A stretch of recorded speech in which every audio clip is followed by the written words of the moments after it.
আটাইতকৈ বিশিষ্ট এগৰাকী দেৱীৰ মনলৈ আহিলে তেওঁ হ'ল সতী, শিৱৰ পত্নী। কৈলাশত বহি থকা অৱস্থাতে শিৱৰ পত্নী সতীৰ মনলৈকে এই সন্দেহ ভাৱনা আহিলে। তেওঁ স্বামীক সুধিলে, হে স্বামী, যদি এয়াই জগতৰ ঈশ্বৰ প্ৰভু ৰাম হয়, তেখেতৰ পত্নীক যে ৰাৱণে হৰণ কৰি লৈ গৈছে লংকালে, সেই কথা তেওঁ নাজানে নেকি? তাৰপিছতো তেওঁ কিয় সীতাক বিচাৰি ফুৰিছে? শিৱই কৈছে যে এইবোৰ প্ৰভুৰ লীলা, আমিনো কি বুজি পাম? এইবোৰ তেওঁ কি বা কৰি এইবোৰ কৰিছে, আমিনো কেনেকে মূঢ়মতি বুজি পাম? সতীয়ে তেতিয়া বৰ ডাঙৰ কথা এটা শিৱক ক'লে যে মই পৰীক্ষা কৰি চাব খোজো এখেত পৰম ব্ৰহ্ম ৰাম হয় নে নহয়।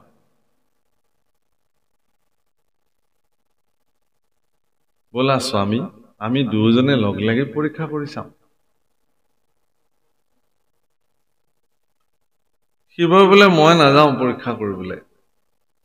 তুমিয়ে যোৱা যদি যাব খুজিছা। কিন্তু ময়ো তোমাক বাৰণ কৰিম স্বামী হিচাপে যে তুমি এনেকুৱা ভয়ংকৰ সিদ্ধান্ত এটা ল'ব নালাগে।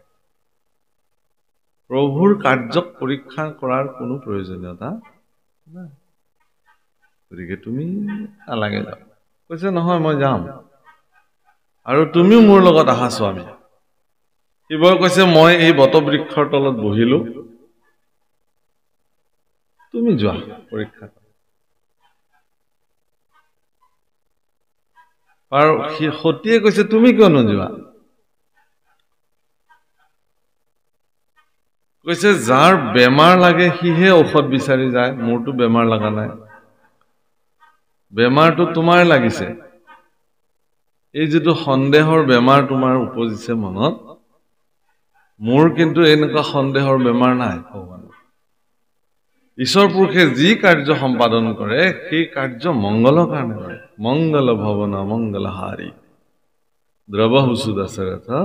অজৰ বিহাৰী। গোস্বামী তুলসীদাসে লিখিছে, আমি সবেই চিঞৰি চিঞৰি গাওঁ মংগল ভৱন মংগল হাৰি। ভগৱান মংগলকাৰী, তেওঁৰ প্ৰত্যেকটো কাৰ্য মংগলকাৰী।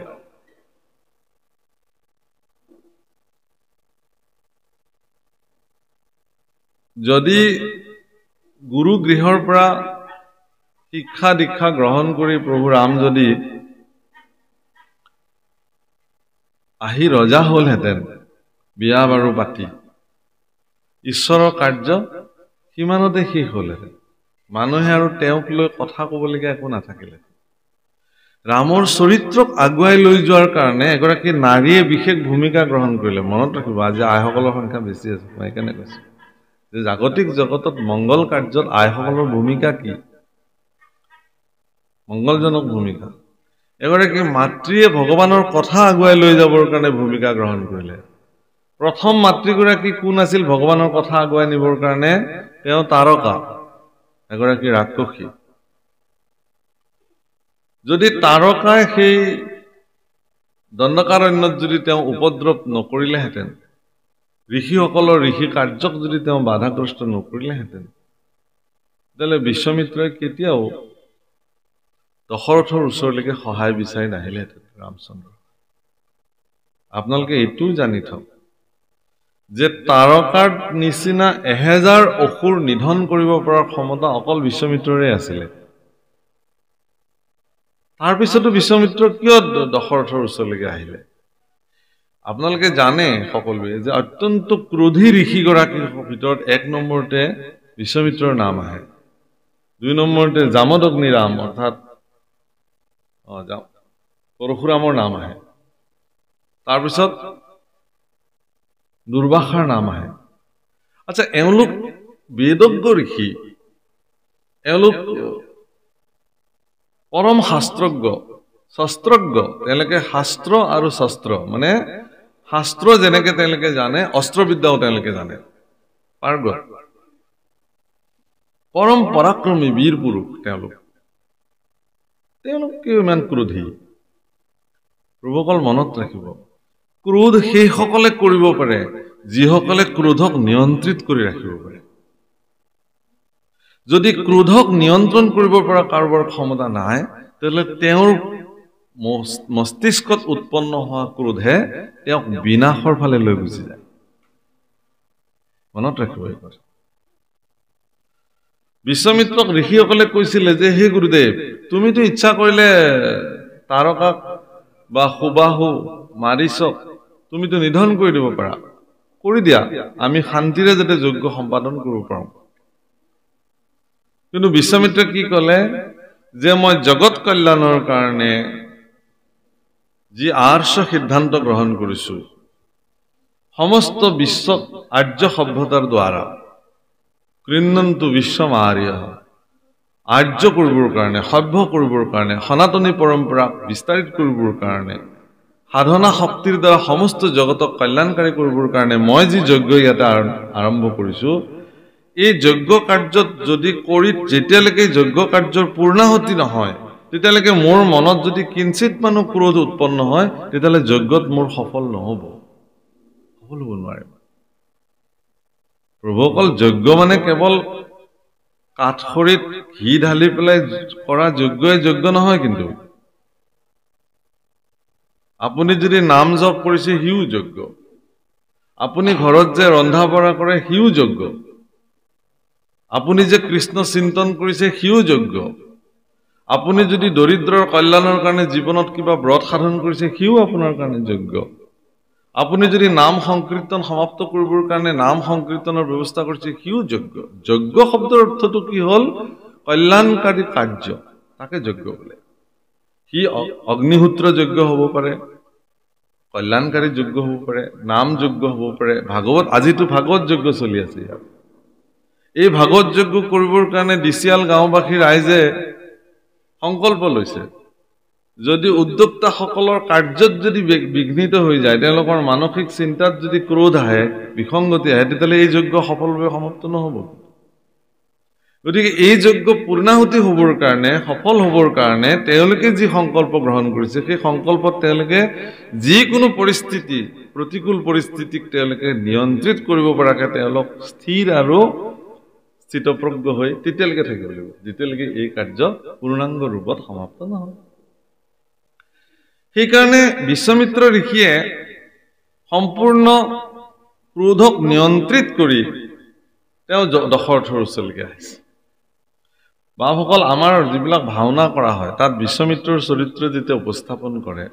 আপোনালোকে দেখিব যে কোন ডিৰেক্টৰে বা কোন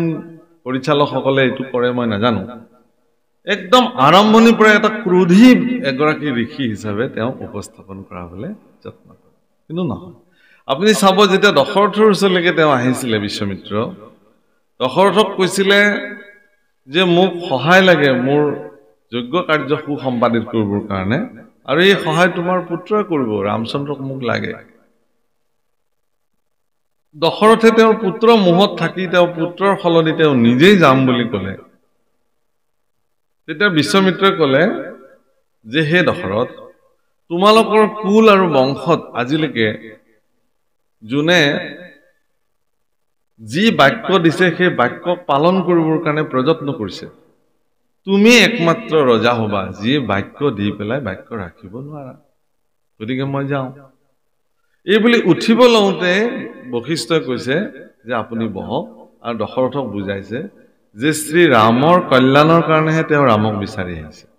তুমি ৰামক দি দিয়া দশৰথে তেওঁক দিছে এগৰাকী নাৰীয়ে ৰামৰ কথা আগুৱাই লৈ গ'ল ৰামচন্দ্ৰক বিশ্বমিত্ৰই লৈ আহিলে লক্ষ্মণ সহিতে গৈ একদম সীতাক হৰধনু ভংগ কৰি লৈ আহিলে তাৰ পিছত তেওঁ আহি বিবাহ বাৰু পাতি ৰজা হ'লহেঁতেন ৰাতিয়ে ঘটনাটো ঘটিলে কইকেয়ীৰ দৰে এগৰাকী মাতৃয়ে ৰামক ইমান ভাল পায় তেওঁ বনবাসৰ কাৰণে প্ৰস্তুত কৰি তুলিলে আকৌ কথা আগবাঢ়ি গ'ল ভগৱানৰ কাৰ্য বনবাসত ৰাম প্ৰৱেশ কৰিলে মানে কি চিত্ৰকূট দণ্ডকাৰণ্য পঞ্চৱতী প্ৰমুখ্যে একদম দক্ষিণ ভাৰতৰ সেই সাগৰৰ তীৰলৈকে কিষ্কিন্ধা পৰ্যন্ত যিমান দুষ্ট দৈত্য দানৱৰ প্ৰাদুৰ্ভাৱ আছিলে ৰাক্ষসৰ প্ৰাদুৰ্ভাৱ আছিলে শৰ দুখনকে প্ৰমুখ্য কৰি সকলোকে প্ৰভু ৰামচন্দ্ৰই এক মূৰৰ পৰা নিধন কৰিছিলে প্ৰভুসকল ঈশ্বৰ পুৰুষৰ ঈশ্বৰত্ব আমি সামান্য দৃষ্টিৰে দেখা কিছুমান সামান্য কাৰ্যকো সামান্য বুলি ভাবিব নোৱাৰি তাৰ অন্তৰালত অনেক কথা সন্নিবিষ্ট হৈ থাকে কিন্তু একান্ত ভক্তসকল যিবিলাক আছে তেওঁলোকে ভগৱানৰ যিকোনো কাৰ্যৰ এটা ইংগিত মাত্ৰ পালেই ঈশ্বৰৰ ঐশ্বৰিক কাৰ্যৰ কি ফলশ্ৰুতি হ'ব পাৰে কি পৰিণাম হ'ব পাৰে তাক অনুভৱ কৰিব পাৰে সেইকাৰণে আজি আৰম্ভণিতে এটা শব্দ কৈছে পৰম ভকত উদ্ধৱে বুজিলা কৃষ্ণৰ হবে ইংগিত এনে শব্দটো কৃষ্ণৰ ইংগিত পৰম ভক্ত উদ্ধৱে বুজি পালে যে ভগৱানে আজি তেওঁৰ 125 বছৰীয়া কাৰ্যকালৰ সমাপ্তি ঘটায় পৃথিৱীৰ পৰা বৈকুণ্ঠলৈ গমন কৰে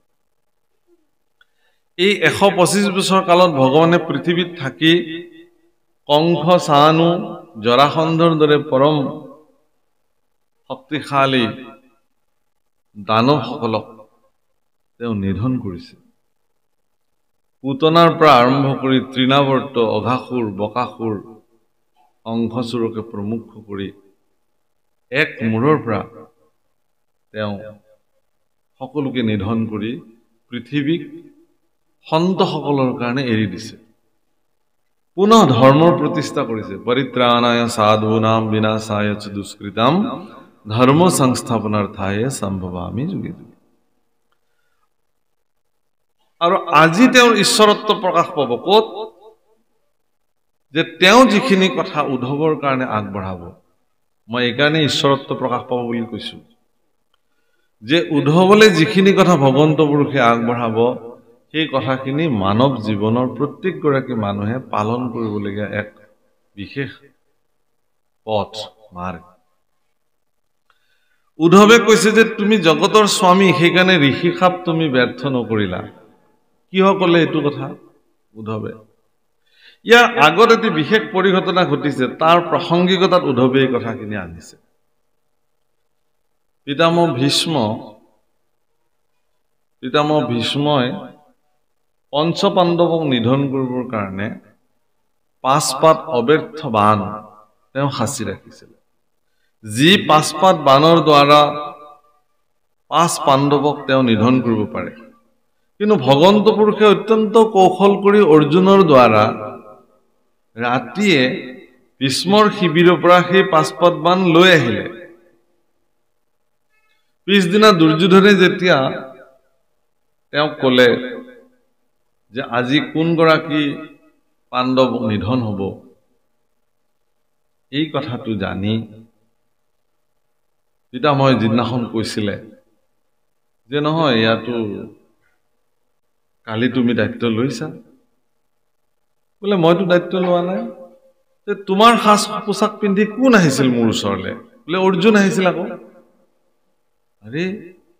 অৰ্জুনে তোমাৰ সাজসজ্জা কেলে পিন্ধিলে আগতেতো নিয়ম আছিলে কোনেও কাৰো সাজসজ্জা পৰিধান নকৰে সবৰে নিজৰ নিজৰ সাজসজ্জা শিৰৰ মুকুটৰ পৰা পাদত্ৰাণলৈকে সকলো নিজৰ নিজৰ তাতেই গম পাই যায় কোনে কেনেকুৱা অংগবস্ত্ৰ লয় কোনে কেনেকুৱা ধুতি পিন্ধে কোনে কেনেকুৱা কিৰীটি পিন্ধে তাতেই চিনাকি তে দুৰ্যোধনে বুজি পালে যে অৰ্জুনৰ হাতলৈকে পঞ্চপাণ্ডৱৰ মাৰণাস্ত্ৰখিনি যিটো গুচি গ'ল পিতামহ ভীষ্মৰ পঞ্চপাণ্ডৱক নিধন কৰাটো সহজ আৰু নহয় সেইকাৰণে পিতামহ ভীষ্মক তেওঁ ইমান গালি পাৰিছে তিৰ্যক নিন্দা কৰিছে কটু কথাৰে তেওঁ সমালোচনা কৰিছে যিটো এগৰাকী পৃথিৱীত কোনো এগৰাকী মানুহে তেওঁৰ বংশৰ জ্যেষ্ঠ পুৰুষ এগৰাকীক তেনেকুৱা কথা ক'ব পাৰে তেওঁ যে এগৰাকী দুৰাচাৰী তাৰ প্ৰামাণিক তথ্য তাতে বাপসকল কুৰুক্ষেত্ৰ মহাৰাজ যুধিষ্ঠিৰে যুদ্ধ নকৰাৰ আগতেই বিজয় সাব্যস্ত কৰি পেলাইছিল তেওঁৰ ব্যৱহাৰৰ দ্বাৰা এই কথা আপোনালোক সকলোৱে জানে পিতামহ ভীষ্মই ভগৱান কৃষ্ণক স্তুতি কৰিলে যে হে প্ৰভু মইতো তোমাৰ এগৰাকী ভক্ত কিন্তু তুমি অৰ্জুনৰ দৰে ভক্তসকলক ৰক্ষা কৰিবৰ নিমিত্তে তুমি মোক আজি লাঞ্ছিত কৰিলা ময়ো প্ৰতিজ্ঞা কৰিলো যে তুমি যুদ্ধত অস্ত্ৰ নধৰো বুলি কৈছিলা কুৰুক্ষেত্ৰত ময়ো কিন্তু তোমাক অস্ত্ৰ ধৰাইহে এৰিম ময়ো তোমাক অস্ত্ৰ ধৰাইহে আৰু ভগৱান কৃষ্ণই পিতামহ ভীষ্মৰ সেই প্ৰতিজ্ঞাটোক ৰক্ষা কৰিবৰ কাৰণে এদিন তেওঁ কুৰুক্ষেত্ৰ যুদ্ধত অস্ত্ৰ ধৰিছিল আপোনালোকে এবাৰ ভাবকচোন জগতৰ ঈশ্বৰ ভগৱান কৃষ্ণই মুখেৰে কৈছিলে যে মই কুৰুক্ষেত্ৰ যুদ্ধত অস্ত্ৰ নধৰো মই কেৱল এগৰাকী ৰথৰ সাৰথি হিচাপে অৱতীৰ্ণ হ'ম কৃষ্ণৰ এই বাণী তেওঁ নিজে ৰক্ষা কৰিব নোৱাৰিলে কিহৰ কাৰণে ভক্তৰ বাক্যক ৰক্ষা কৰিবৰ কাৰণে কৃষ্ণ পুৰুষৰ কাৰণে ভক্ত ইমানেই শ্ৰেষ্ঠ মই এই কথাখিনি এই কাৰণেই আনিছো যে আপোনালোক প্ৰত্যেকগৰাকী একোগৰাকী ভগৱানৰ ভক্তসকলৰ কাৰণে ভগৱানে কি কৰিব নোৱাৰে মই আৰম্ভণিতে যিটো কথা কৈছিলো তাৰ কথা কোৱাৰ প্ৰয়োজনীয়তাটো এইটো আছিলে যে যিদিনাখন হনুমানে সীতাৰ ওচৰলৈকে যায়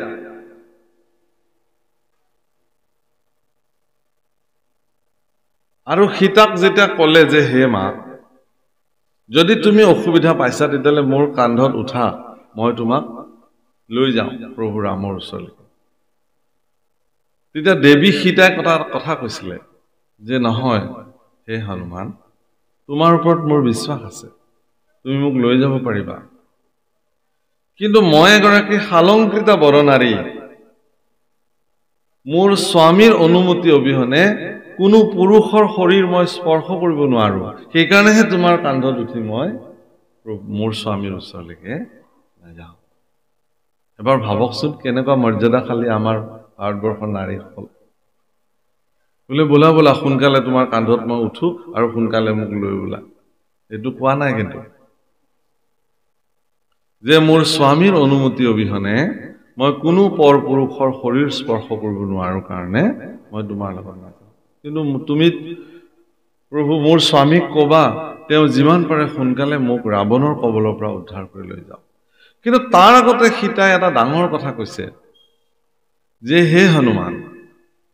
তুমি পোন প্ৰথমে মোৰ দেৱৰ লক্ষ্মণক মই ক্ষমা প্ৰাৰ্থনা বিচাৰিছো বুলি ক'বা বহুত তাৎপৰ্যপূৰ্ণ কথা এটা ক'বলৈ গৈছো মোৰ দেৱৰ লক্ষ্মণক মই তেওঁৰ চৰণত মই সেৱা জনাইছো প্ৰণিপাত জনাইছো মোৰ ভুল হৈছিল ক্ষমা তেওঁৰ বাক্যটোক মই ৰক্ষা নকৰি তেওঁক মই কটু কথাৰে মই ব্যৱহাৰ কৰিম তাৰ পিছত কৈছে যে তাৰ পিছতহে মই মোৰ স্বামীক সেৱা কৰিছো বুলি তুমি ক'বা আৰু হনুমানেও আহি এই কথা ৰামচন্দ্ৰক যেতিয়া কৈছিলে যে হে প্ৰভু দেৱী সীতাই মাতৃ সীতাই পোন প্ৰথমে লক্ষ্মণৰ প্ৰতি সেৱা জনাইছে অপৰাধৰ পৰা মুক্ত কৰি দিবৰ কাৰণে তাৰ পিছত আপোনাক সেৱা জনাইছে তেতিয়াহে ৰামচন্দ্ৰই কৈছে লক্ষ্মণ সুগ্ৰীৱ ৰেডি হোৱা আজি আমি যাব লাগে লংকাত তেলে ইমান দিনে ৰামচন্দ্ৰৰ গাত লগা নাছিল নেকি নাই লগা এনেই ঘূৰি ফুৰিছে এই কাৰণে ঘূৰি ফুৰিছে যে তেওঁৰ একান্ত সেৱক ভক্ত লক্ষ্মণক সীতাই এটা কটু কথা কৈছিলে ভগৱানে তেওঁৰ ভক্তক কোনোবাই বেয়া ব্যৱহাৰ কৰিব তেওঁৰ পত্নী হলেও তেওঁ ক্ষমা নকৰে সেইকাৰণে নাম অপৰাধৰ প্ৰথমটো অপৰাধে হ'ল ভকতক নিন্দয় অধম জানিবা নামৰ দ্ৰোহী ভগৱানে সব সহ্য কৰিব পাৰে ভক্তৰ নিন্দা সহ্য কৰিব নোৱাৰে গতিকে তেওঁৰ একান্ত ভক্ত লক্ষ্মণক কৰা অপমান তাৰ শাস্তি স্বৰূপে এবছৰ কাল অধিক কাল ৰাৱণৰ গৃহত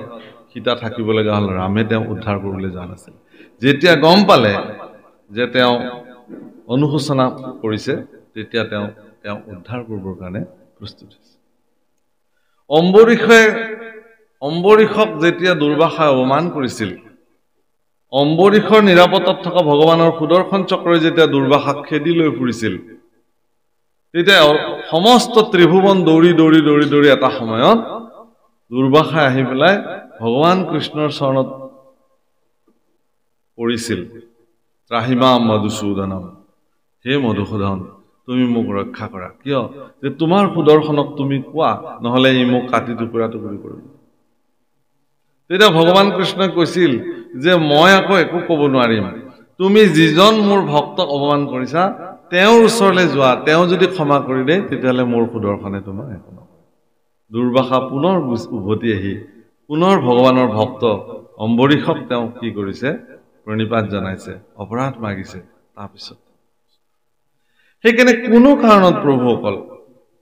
কোনো ভক্তৰ কাৰ্যক কেতিয়াও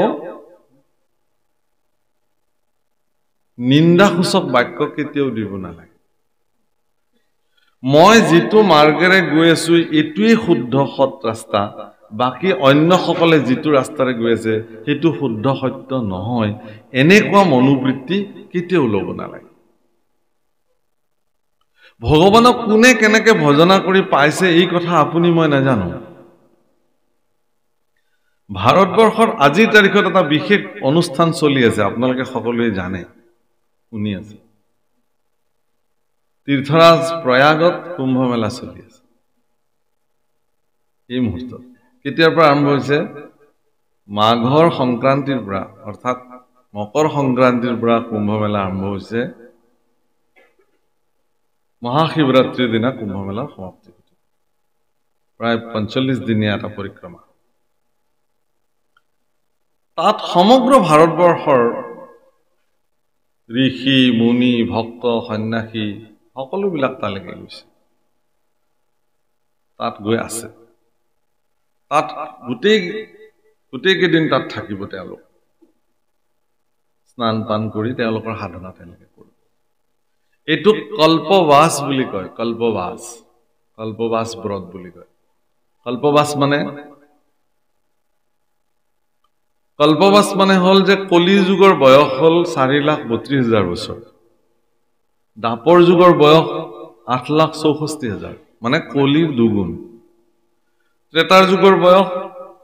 দাপৰৰ দুগুণ সত্য যুগৰ বয়স ত্ৰেতাৰ দুগুণ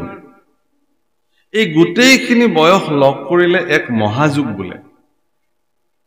এনেকুৱা ১০০০টা মহাযুগক এক কল্প বোলে